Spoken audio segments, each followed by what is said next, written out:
Welcome, everyone. It's Andrew Beach, Executive Coach. I am a teacher of self-education. I help professionals like you communicate their value to find great opportunities faster.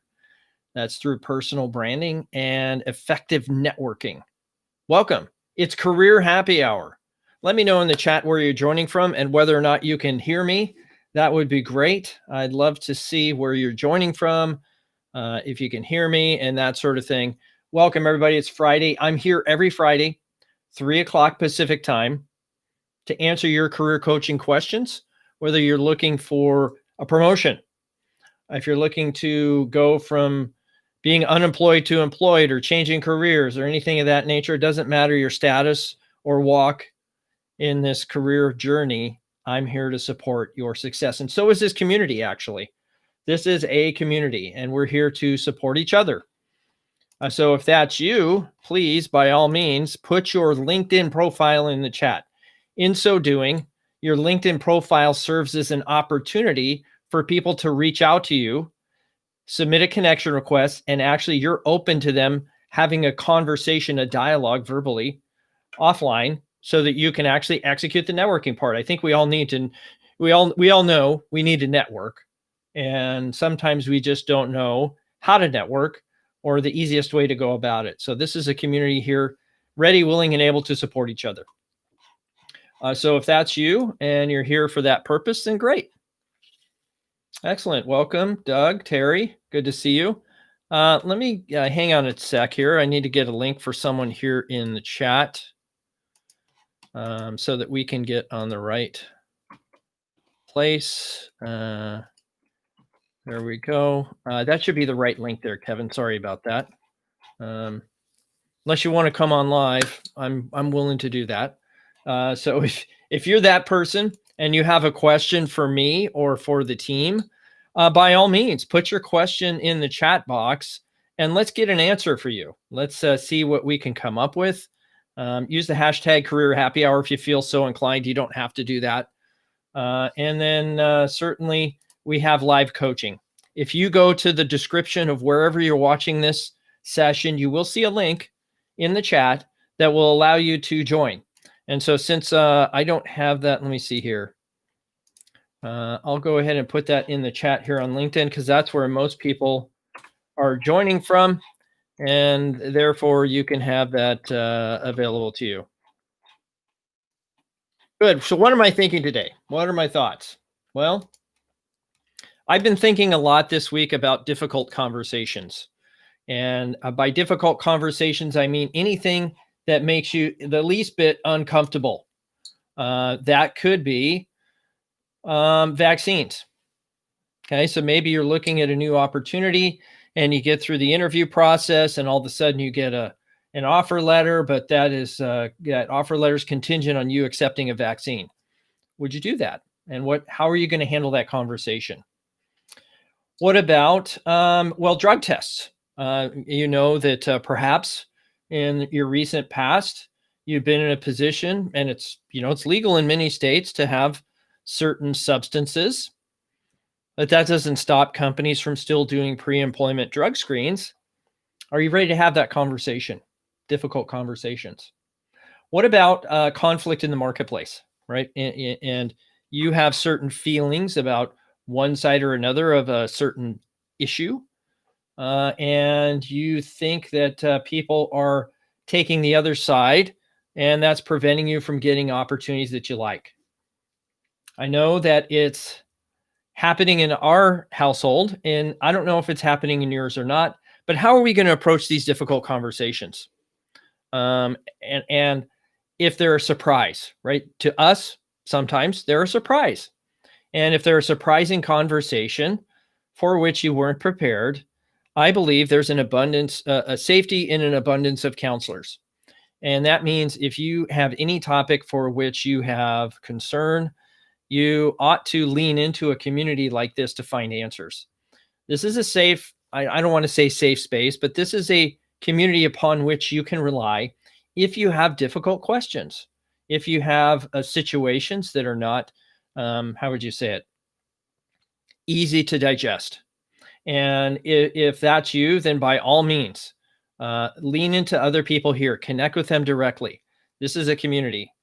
So those were the things on my mind. And then, as these things actually, they're current in front of my mind because they're happening in our household. But and as these things are in my head, in my household, I go to LinkedIn and I see, it's funny how LinkedIn is always presenting you people you should be connected to.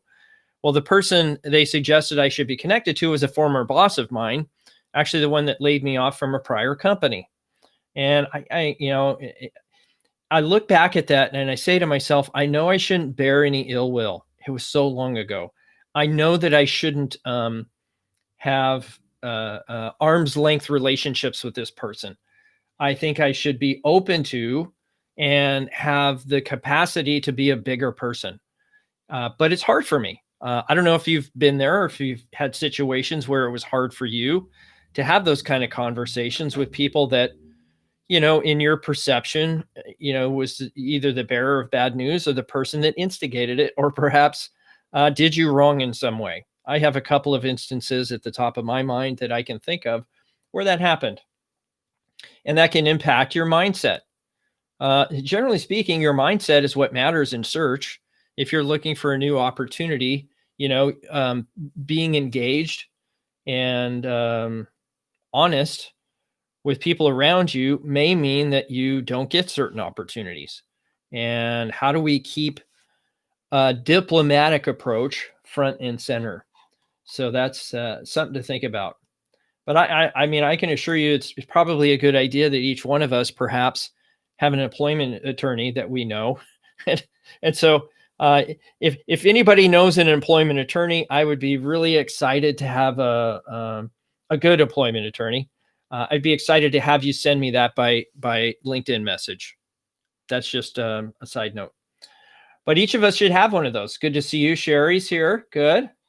Excellent. Good to see you, Craig. Thanks for coming.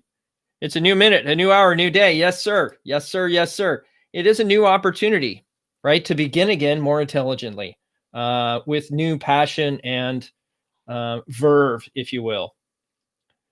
Good. Looks like we have David here. David, I'm not sure if you're a newcomer. Everybody say hello to David and reach out and to connect with him.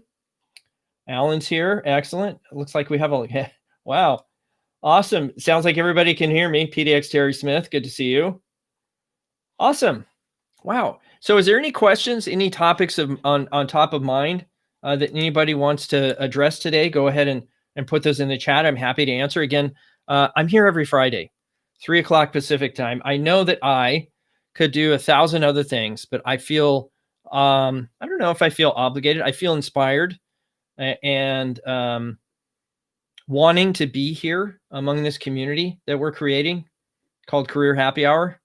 Use the hashtag if you like, but it's not required, I'm just here to be open and available, So if there's any common questions that you have, I'm happy to answer. So back to this question, the question I had, and that is, oops, sorry about that. Seeing somebody that, in your feed that you should probably connect with or reconnect with. And, do you think if there's somebody in there that you should reconnect with, but you're not comfortable with it, you may have been working together at some point. And so how would you handle that? How would you handle somebody that's on LinkedIn that you should maybe bury the hatchet, if you will, and put yourself in a position of strength again, not for their benefit, but for your own? How have you processed some of the things that you feel have happened to you? The 2020 is in the past and 2021 is here, but it's funny how things just kind of flow over into a new year. And that's been my experience, is that we think, again, the new year is something that starts January 1, but no, today, as Craig said, so well, that, hey, it's a new minute. Today is a new day. This is a new hour. It's 3 o'clock on Friday. It's a new hour. And today, January 15th, is the beginning of a new year. How are you going to approach the next week? How are you going to approach the next week? Let me know in the chat. How will you be approaching the next week? What did you do about the connection request from your former boss? I don't know. I don't know what I'm going to do. Honestly, I didn't get the request from him, but it's one of those things when you go into LinkedIn and it suggests people for you, under the My Network tab as you start scrolling down, and, you'll connect to a person here or a person there. And all of a sudden it'll show up all these people they think you should connect with. And the LinkedIn AI is actually pretty good. They put some really intriguing people into that list. In fact, I'd really encourage you to go there to the LinkedIn section where it's My Network, and just scroll down that page. It goes on forever. There is no bottom to that page. Let's see. Challenge my assumption that the person in question. Let me see here. Let's see what Doug has to say. Challenge my assumption that the person in question is still that person who I had the negative encounter with. Yes, that person is still the person who I had a negative encounter with and never encountered or collaborated with that person since, and was not helpful in my transition. So that it was the first time I was ever laid off. So that I'm not going to name names, but people who know me and look at my profile could probably figure it out. But let's see. It looks like Linda has some contributions here. Happy Friday. MLK weekend is upon us. Time to think of your DE&I strategy for the year. Let's connect. Yeah. I mean, diversity, equity, and inclusion is a hot topic right now. And it seems to be, at least when I looked at our local business journal, I don't know if you all subscribe to the business journal or at least get their alerts, but it's kind of challenging when you get their alerts and they don't actually let you read the article. Anyway, so what I would suggest is take a look at that, because they're publishing things about the new year and the different industries or titles that are in demand and being hired right now. So think about that. Take a peek at your local business journal, because they have a lot of good information and data about what's happening in your local geography. I know in Portland that's the case. They're really, really plugged in there. Okay, good question. So let's run this. What is to be gained from connecting with your former boss? Well, honestly, there's nothing in it for him, but there's a lot in it for me, because I feel that if I don't own my space, somebody else does. And so this is me being a little selfish today and saying, if I connect with this person, see how they're doing, and bury that hatchet, it makes me feel better that I was maybe the bigger person to come to them and say, hey, even though this was a difficult situation, I understand it now. Many years later, it impacted my career and my family and all these different things. And I just want you to know, I consider you a peer, somebody that I'm not. So I'm trying to work through how to phrase this if I do that outreach. So yeah, closure, absolutely. It's all about the closure, honestly. And I don't know if you have anybody like that you're thinking of, people that had this impact on you that way, may have been negative. So let's see. What I mean is challenge the assumption that they are the same person that laid you off. That is, maybe the person has changed. It's possible. I think we all change. I changed because of that experience. So I think that's valid, honestly. So I've done it with all but the alcoholic. Yeah. Okay. No, I get it. I'm talking about professionally, not, there are personal things. I get that. And everybody's got the family knucklehead, if you know what I mean. So think about it from that perspective. Good. Let's see. Here's a good one.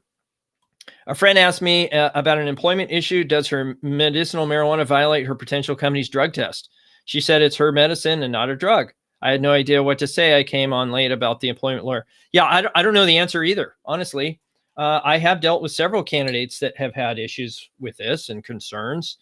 And if it's pre-employment drug screen and you pop for one of the things on the list that is prohibited, then you're in a position to be disqualified. That's a fact. Now, I don't know if they have policy on whether or not you can come back, or if there's a way to negotiate around that, or if it's a hard thing, that's why you'd need an employment lawyer, or perhaps someone like Terry, who's run these gamuts too. Terry might be able to chime in here and offer some kind of advice. But it looks like, that's funny, our graphics are awful big. Default graphics. Yeah, let's not use those. Avatar participants' names. Yes, I want the participants' names. Sorry, I'm just messing with the little captions that are coming up that I put on the screen are like taking up half the screen. Anyhow, sorry about that. A little off kilter here. Good. Let's see what Craig has to say. In 2020, many were hoping to get all that they wanted and deserved, then are now grateful for what they have, be a better person, and accept and wish them the best possible. Yeah, I mean, that's my my heart says to do that, but it doesn't mean it's easy. So one of the things we talked about last week, one of the values or the qualities that my mom gave me is, hey, sometimes, most often, the right thing to do is that which is difficult. So let's see. Advice here from the chat: you disclose to the drug test facilitator that you have in our a prescription. Yeah, I'm not sure that makes a difference, honestly. Okay. The employer never even needs to know you're depending on who they use. Okay. Gotcha. Well, I mean, but they get results back either positive or negative, right? It's either a thumbs up or a thumbs down. I don't know if they get anything because of HIPAA and all that, but I'm sure you're signing a disclaimer or disclosure or some sort of release of information, and that sort of thing. They're in a due process for the drug testing facilities. Let's see. Let's see what the venerable Terry Smith says. Dave is right. Some have no tolerance. A lot depends on the nature of the work and the potential danger damage of any kind of impaired physical capacity. Now, that's part of it. Now, it also makes me wonder if this isn't one of the stipulations too for government employment. That if I'm working for a company that works with federal contractors and that sort of thing, is that a requirement of their industry and not mine? But I have to take that because I would be interacting potentially, or as one of the stipulations of doing work for the federal government, I would have to take a drug test. So I don't know. It's not for me, by the way, but I deal with a lot of candidates that have this question, and I don't know what the answer is technically. I know that there is the company has the opportunity to disqualify you, and I also know that it might be that you could negotiate some sort of workaround if they really need your skills. That's what I'm thinking, but I'm not knowing that that's the case, because I can't imagine that they would say, hey, here's our pre-employment drug screen, but oh, by the way, we're going to let you in anyway. It just doesn't make sense to me. So mandatory random testing of all federal employees and contractors. I see. Okay, so that is something that happens. And for whatever reason, this person is showing up as LinkedIn user. So if that's you, you might have your privacy settings set to a point where there's no third-party apps can actually access that. But that's c'est la vie. Mandatory pre-hire. Is it mandatory pre-hire? I don't know. I don't know the answer to that question.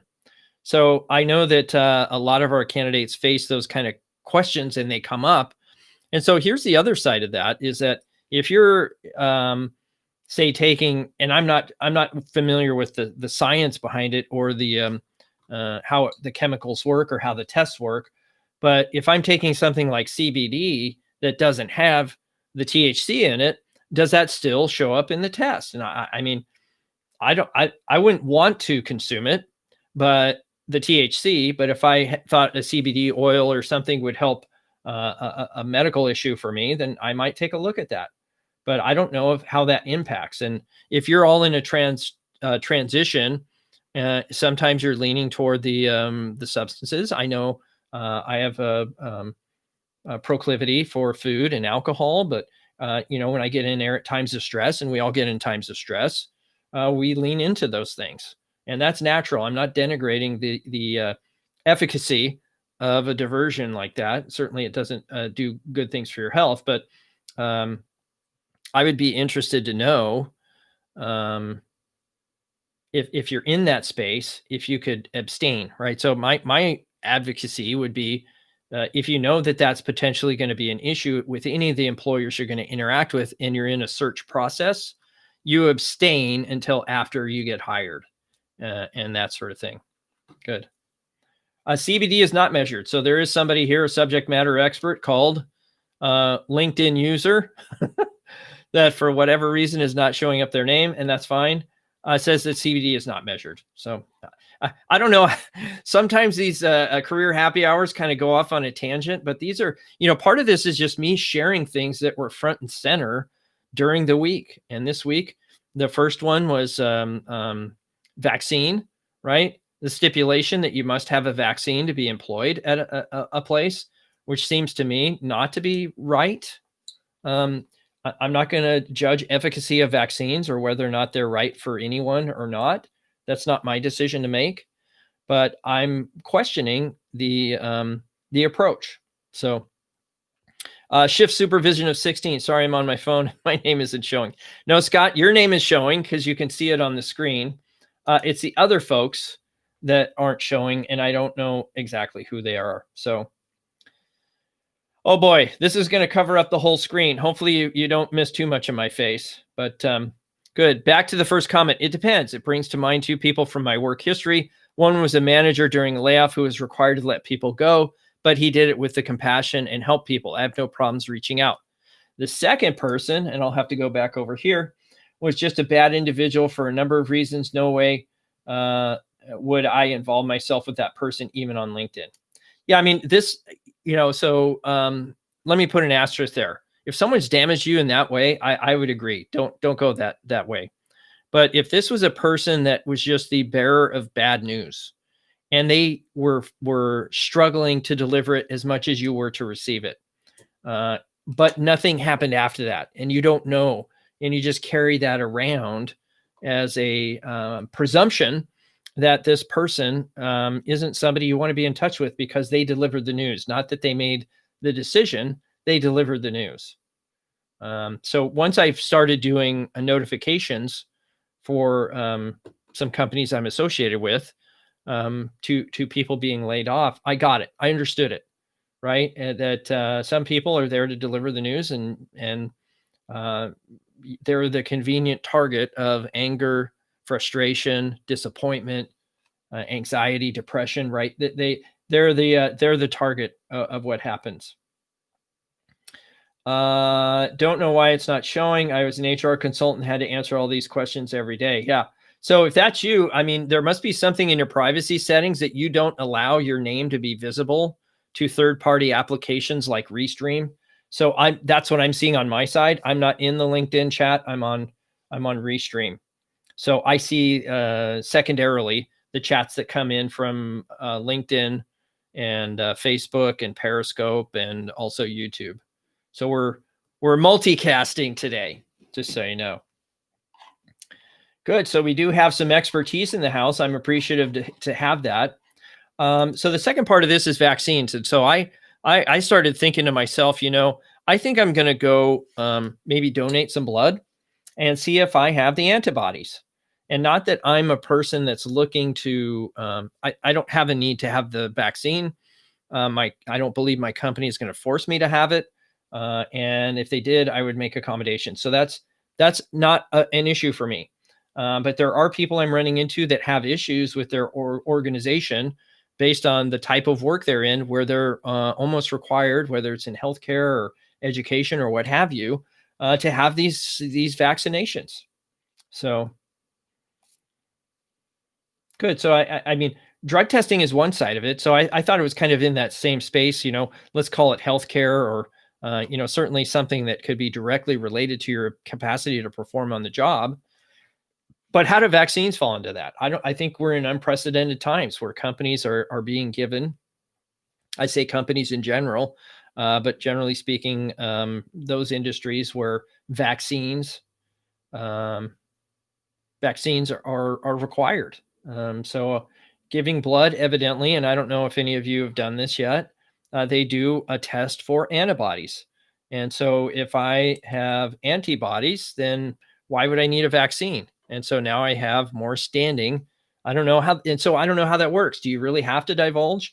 Do you have to share those things? So these are things on my mind today, and they're occupying a lion's share of my thoughts this week.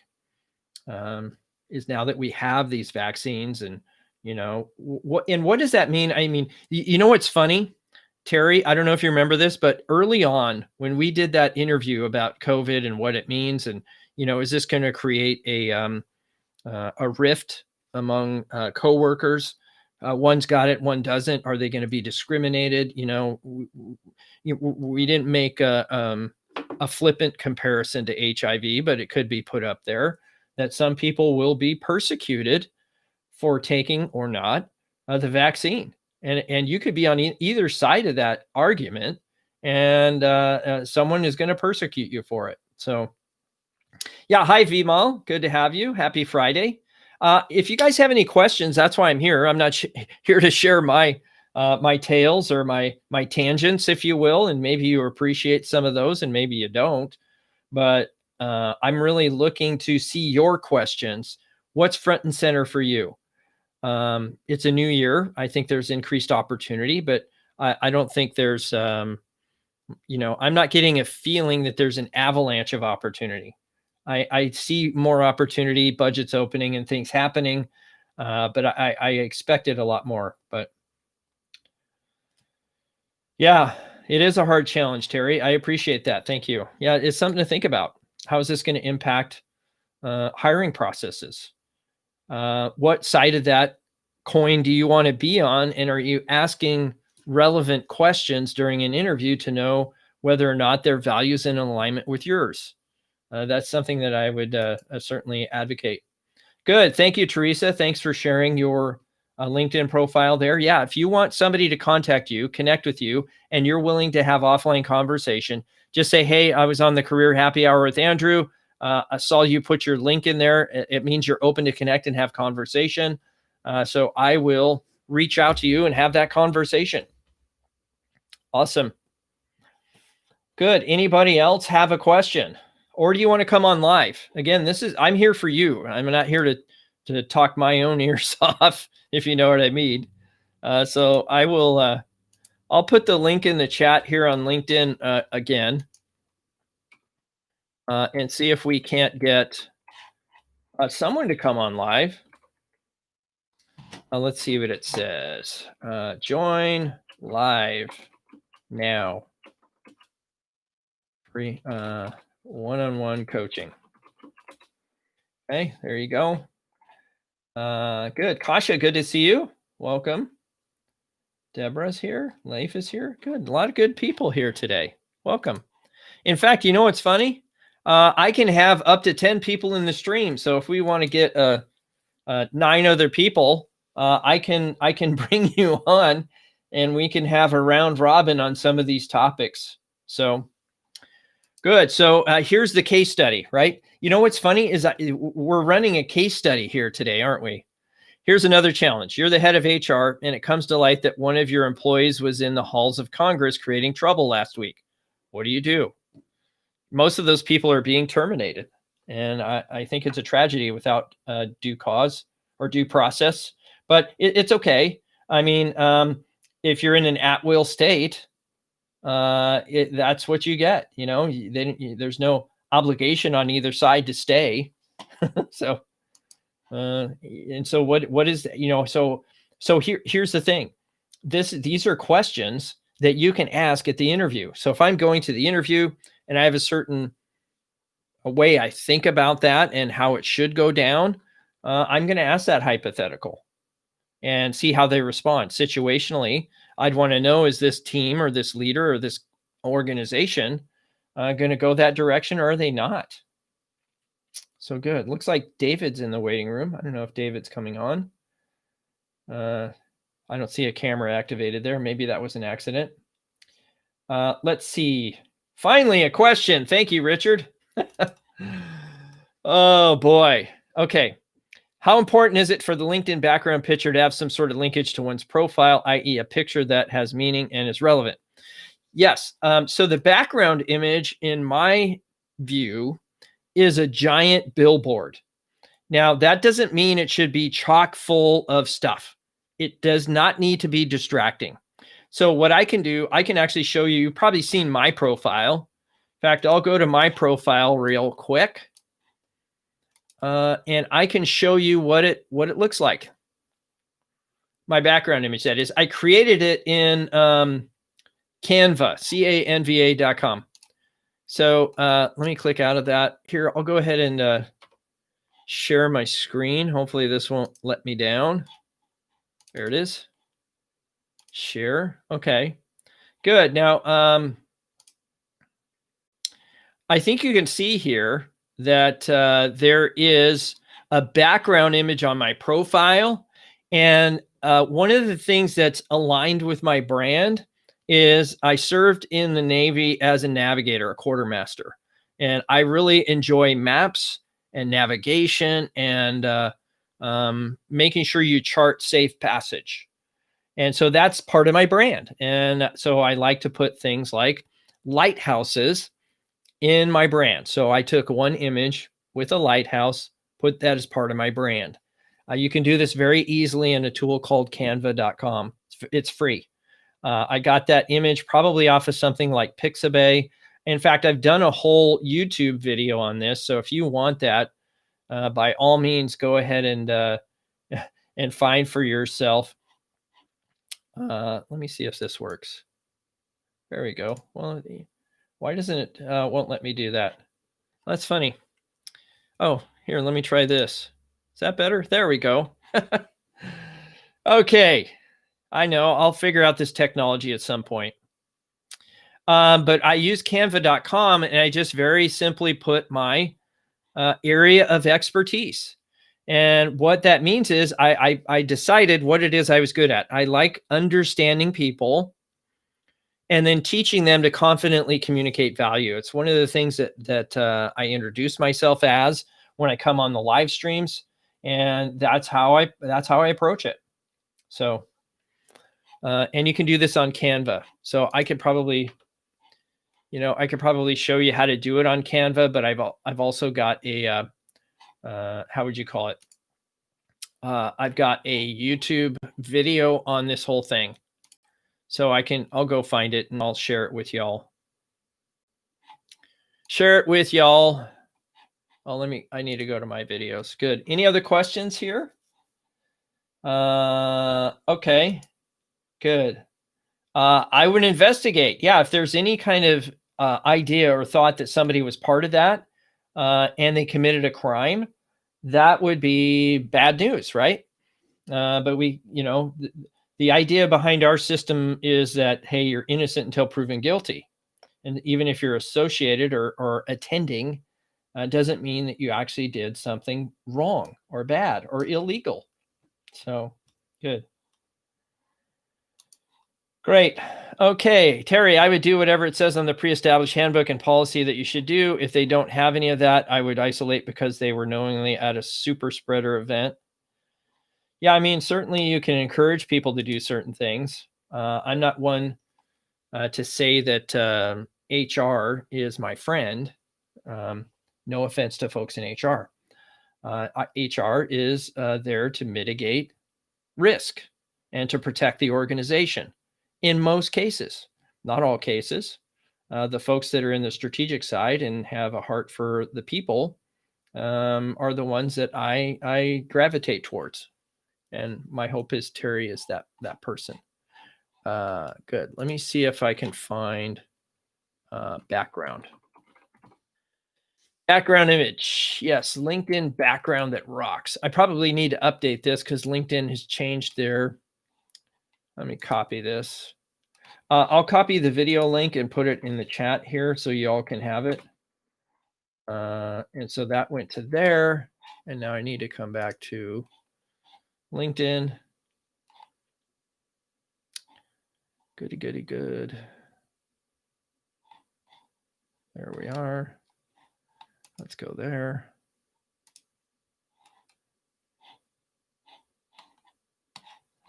Okay, and I'm back. There we go. Okay, so the YouTube video for creating a background image is in the chat. You should have that. Okay, stop share. Good deal. Let's get out of this. I don't like looking at myself. There we go. Okay, any other questions out there that I can answer about job search, interviewing, networking, market planning, career change, personal branding? I'm looking for the questions or someone to come on live to take the pressure off of me for the next 20 minutes. Hey, Paul, good to see you. Welcome back. Hope things are well. I think you were in a new role or you're starting to do something new. Congratulations on that. Yes. Thank you, Terry. I appreciate that about you. I'm more that person than I am the HR police. Yeah. I mean, there's people out there that like to follow rules and make sure they're well established and followed. There's just people that are like that. And it is what it is. What can I say? Oh, there was some good news that I saw on LinkedIn's homepage regarding the jobs report. Let's see here. Hiring grows in 9 sectors. 9 sectors saw growth in December. 9 industries expanded the most since February 2020, before the pandemic hit the US. Leading the growth were roles in public administration, not surprising, which increased more than 13% from November. Hiring in agriculture posted the biggest increase from a year ago at more than 13%. And across all industries, US hiring remained down, falling 2.3. Now, remember, that's December. I think those are December numbers. Those are December numbers. Year-end numbers are always going to show a dip and then an increase in January. So January, I am optimistic, bullish, if you will. We have a lot of these question marks behind us so far, right? Good.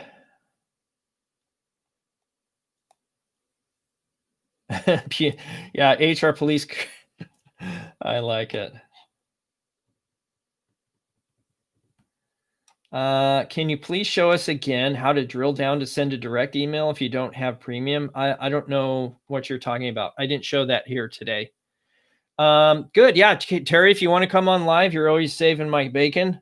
I mean, the alternative is I could take a look at somebody's profile and tear it apart, but I don't see half of the people that are on here today are showing up as LinkedIn user. So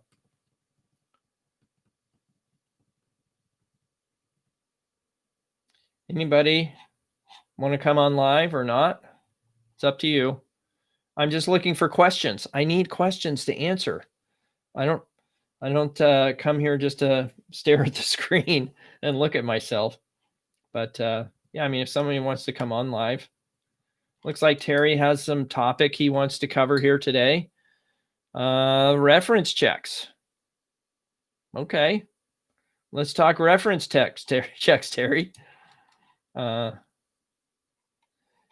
the type of person that I believe, and I heard this the other day from another, I think, thought leader in the space that said, hey, nobody is going to give you references that are going to give you a bad reference, right? All they're going to say typically is good things, okay? And nobody's going to give you the bad, right? The terrible stuff. Oh my gosh, Doug Snell in the house. Here I come, Doug. Doug, are you there? Doug, I can't hear you. Do you have your audio turned on? You've frozen. Not moving. Back to Doug in just a minute when he gets his video and audio figured out.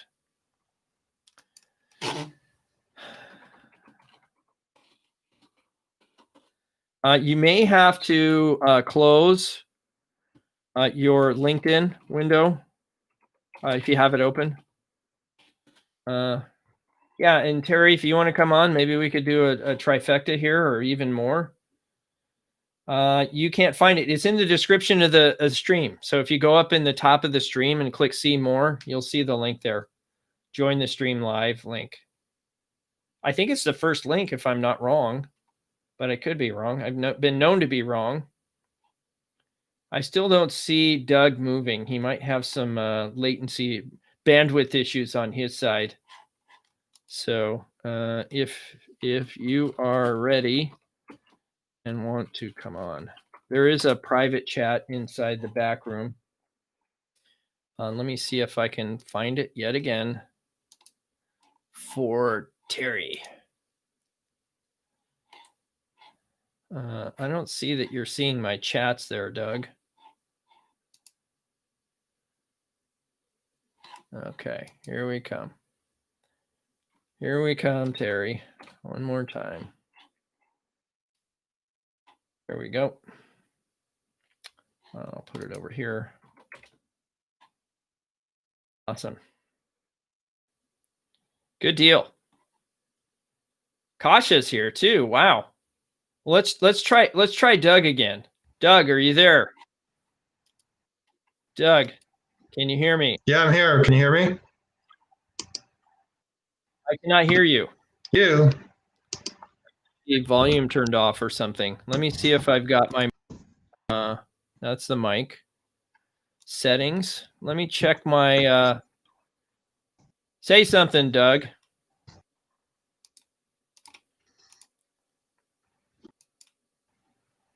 Doug?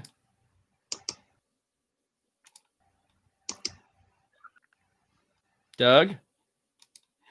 Nothing going. I don't know if that's me or if that's you. Yeah. Well, let's try Kasha. Kasha, can you hear me? I can hear you. I can't hear you. Why can I not hear you? I don't know. So bizarre. I don't see your audio going up and down. Maybe you need to adjust something. Maybe I've got my audio turned too far down. Well, let's try Kasha. I don't know what's happening. I might be the problem. I can't hear you. So let me see if I can get the. Are you there? I don't see your audio going up and down. Yeah, I'm not getting anything. You need to. Guess it would help if I had my headphones plugged in, right? I've got my audio. Operator error. Let's try Kasha. I don't know what's happening. I might be the problem. Oh, okay. So we have a problem there, Kasha. I think what you need to do is, let me get this here. I think what you need to do is make sure you close your other windows. Let's try Doug again. Doug, that was my fault. My apologies. I was the goofy one that I was the goofy one that didn't have his headphones plugged in. Doug? Can you hear me now? I can. Yeah. I'm here Yay. too. What do you want to talk about? I'm only seeing one bar on your side for bandwidth quality. Oh. All right. Let's I see a lot on my side. Okay. Let me hang on. I'm going to disable my camera. I'm going to run a couple things here.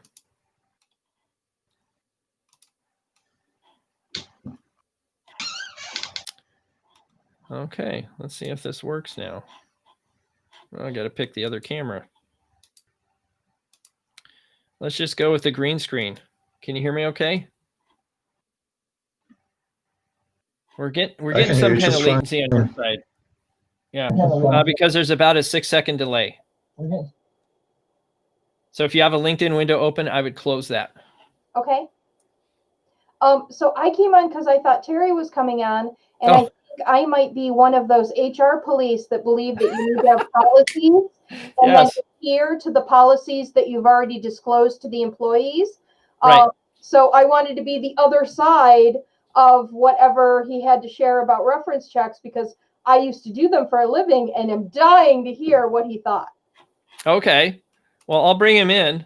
I don't know that I'm ready for crossfire just yet. So no, I don't think it will be. It's always so interesting, though, to hear what someone who does a similar position, like when you work at a different company, you could have one person work at six different places, and at 6 different places, they are in fact different, even though it's the same person, because different clients need different things. Yeah. So I'm going to bring Terry in, if you're okay with it, Terry, doing the crossfire action. Okay. The venerable Terry Smith and Kasha Tyndall Webster in the house. Welcome. Here I go being venerable again. Auspicious. The auspicious Terry Smith. There we go. Let's be auspicious. I'll go with auspicious for today. Okay. Good. So we're talking, Terry, why don't you set the table for this reference check conversation we're having here? Well, like Katja, I've not only done reference checks for years and years and done them in 10,000 different ways, but I've led teams that, among other things, do the same thing.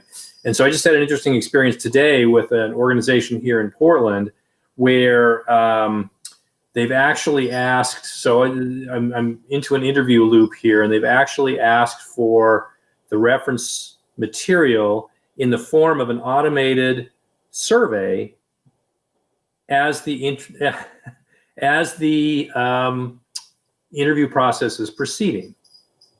Now, typically, what I do, I can see Kasha shaking her head. What I do is I wait for. So I think I have an explanation for it, but I'm really intrigued with people's thoughts about this. What I typically, and what I'm most accustomed to, is that you do reference checks, live, real reference checks, post-offer pre-employment. That's just the deal. This is actually, it's interesting because they ask for a number larger than usual. They ask for 5 instead of the usual 3. And what they do is they send an automated survey of 24 questions, 22 of which are 7-point Likert scale, and then the other 2 are yes, no, would you work with this person again, kinds of things. And then what they tell you that they do is they take the answers apparently are anonymous, and they take the answers to all the questions and synthesize them into an overall score, which they then I guess, I don't know, I haven't gone through this yet. I'm going to be real interested to have this conversation with them come Thursday. But what they do is essentially then, create this dossier, for lack of a better, that has to do with with your aggregate scores for all these questions, right? So if everybody strongly agrees that you're really, really, super professional, wonderful, neat person and walk on water backwards and all that jazz, then, you get the 7 on that or whichever direction the scale goes. So it's an interesting riff. And I frankly have never seen it before. And I can tell you that this organization has been a beast to try and even get their attention. And so the fact that, we're at this stage, you kind of almost cave in, or you do really cave in, if only for the opportunity to call them on their weirdness, so that you can actually have a conversation with somebody, around an opportunity, right? And to your point, Andrew, where you want to get to is the conversation. And there's nothing in. I was able to download a sample set of the questions, and there's nothing there that's worrisome. There's nothing there that you go, oh man, is that something that you want to reveal before even walking the door? Not really. But it's just it's an interesting rhythm that I've just never seen. So I'm curious, Kasha, have you seen something like that before? I have actually had to do something like that before, but the question I have is, where in the process are they inserting this? At the beginning. In the state of Oregon, that's illegal. I know. So I assume they work outside the state of Oregon? Multi-state. Yeah. Okay, so just so they know, candidates in Oregon don't have to answer that. Right. Washington too, isn't it? Isn't it also Washington? I think so, yeah. Not 100% of Washington, but Oregon for sure. So I actually, it was for an engineering firm. They build water infrastructure and brown water, that kind of thing. And they did that. It wasn't 20, it was 10 questions. And the questions weren't well developed. And so I got questioned on 2 of the questions, came back almost negative from one of my best references. Interesting. Because the way it was worded and there was no place for explanation, they just clicked the choice. In their mind, they were answering it however, but the way it was interpreted was negative.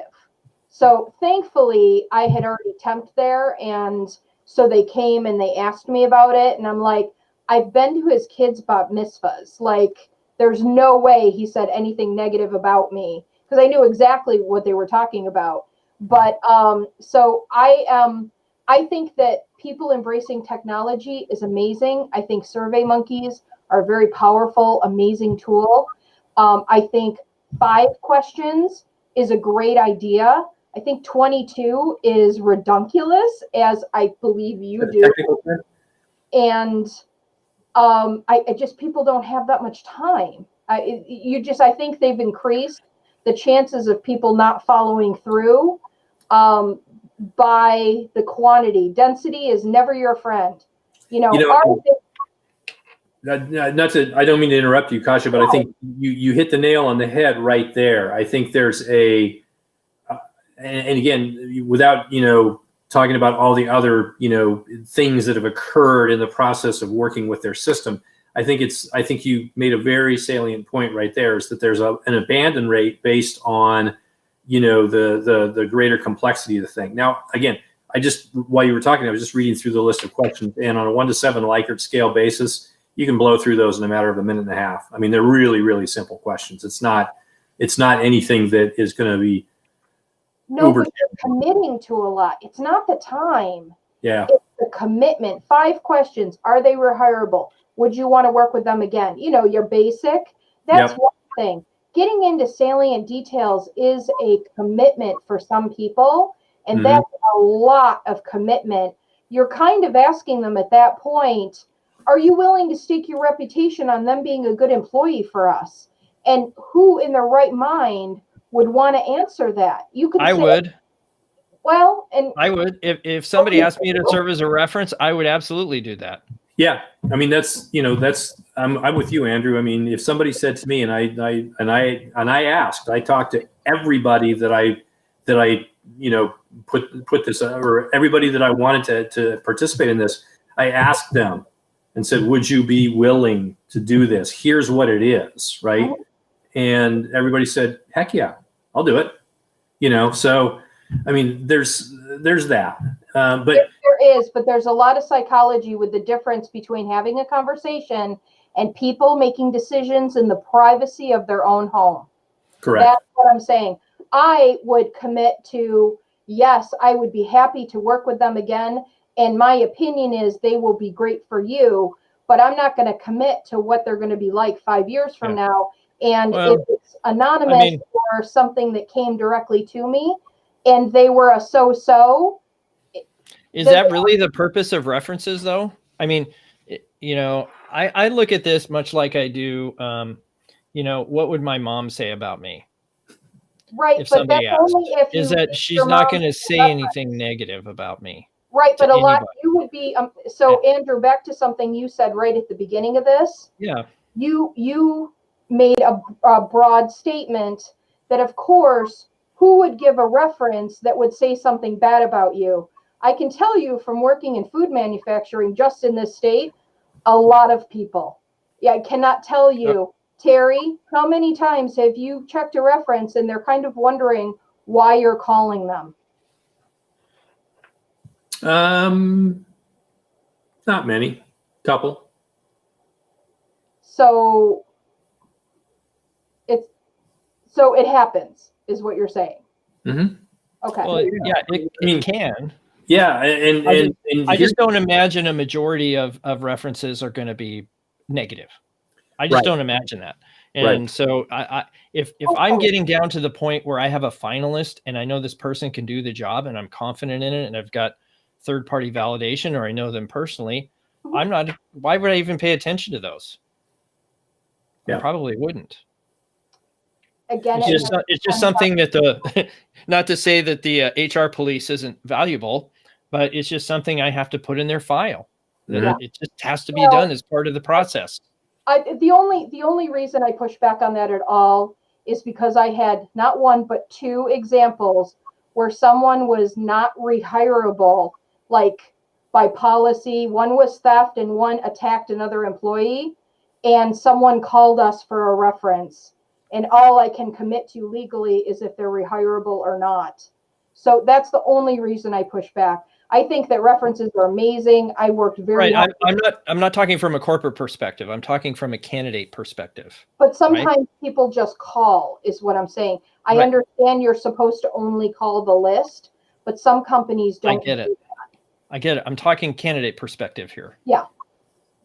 So that's where Terry and I kind of go both sides of that coin, right? Because Terry he knows the other side of the coin, and we can talk about candidate experience and what does that look like, and why isn't HR responding, and all these different things, and the quality of the candidate experience today is garbage, honestly.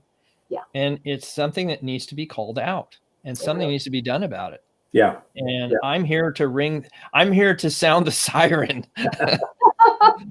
And I'm here to drive the fire truck that he's sounding the siren on. Yes. So, so Karen, I'm so interested. I hope I get to hear someday in the future how many questions they end up using, because I think the tool might in fact have value if they use it right. But I am a little nervous about the number of questions, but hey, way to go to try something new, right? Yeah. It was really good, and I really, really, really do appreciate the folks that that volunteered and said, "Yeah, I would absolutely do this. No worries." And that's incredibly great. But that's the kind of people you want in your network. You know what I mean? That's the kind of people you want to have. Well, and hopefully provide you those things. Hopefully, those are the people whose experiences working with you were positive and added value, to you and to them, right? So that. I mean, if any one of those people on that list that I gave them came to me and said, "Hey, would you do this?" I'd say, New York minute, heartbeat. You bet. Yeah, because you did it for me. Yeah. It's paying it forward. Right. Since we have you, could you answer the biggest question I get in branding is people have reticence to ask someone for a reference. And I try to belie their fears. If they were a supervisor, it's kind of part and parcel with being a supervisor. And I offer like a quid pro quo kind of thing, and that they should have two suggestions. But if a candidate is asking you, how do I ask for a reference? What would you tell them? Would you mind sharing?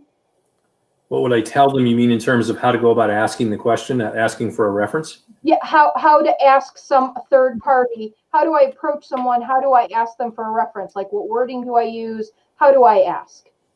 Perfect. All right. Thanks, Kasha. Yeah. So I think the answer to that is fairly straightforward. I mean, it's, hey, there's this opportunity that I have that's, really cool, and I'm really excited about it, and I really want to, pursue it. And it lines up really well with some of the skills that I think you and I know about me. Would you be willing to share that with, the person that may be hiring me? Something like that. I mean, it's and my experience has been, for what it's worth, that people, when you ask them, when people ask me, would you be willing to be a reference for me? My first feeling is I feel pretty honored about that, because clearly I've connected with them and I've created a relationship with them, and we've worked together in a way that, they're willing to tell a third party who could have an influence on their future, a hiring person, hey, this is somebody I worked with, and that makes me feel amazing. I mean, I feel great about that. It's flattering. It is very flattering. Yeah. And so, I don't know that I'd get so hung up on how to ask. I believe that you have a group of people, and some will help you and some won't. Yeah. I can't tell you which ones are or not going to help you. You just need to reach out to all of them. So if you have to get 3 to 5 references, I'm reaching out to 5 or 10 or 15 people, because I don't know who's going to say yes. And that could be a leader. It may not be a leader. What do you do when you don't have a leader in that mix? Maybe they want to see a direct reporting supervisor. And what does that really say? Yeah.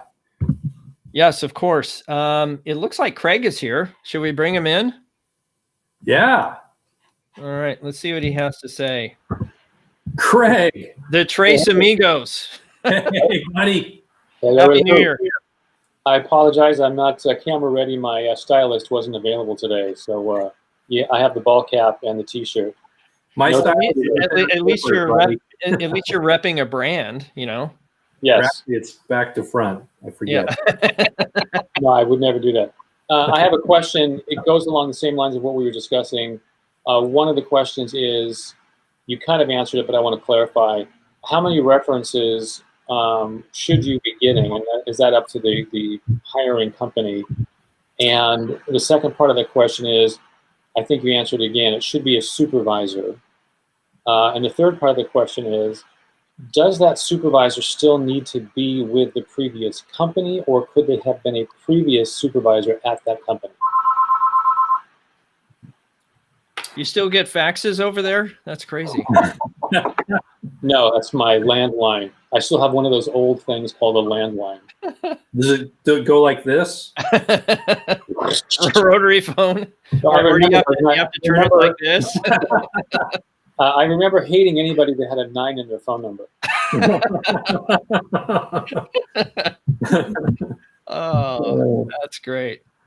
Okay, so just to tack back through your three, working backwards. No, they don't need to still be working there. They can be a previous supervisor, the supervisor that's moved on to somewhere else. That's perfectly fine. Okay. What was the one in the middle? See, I have serial learning first and third. How many references should I try to obtain? Okay.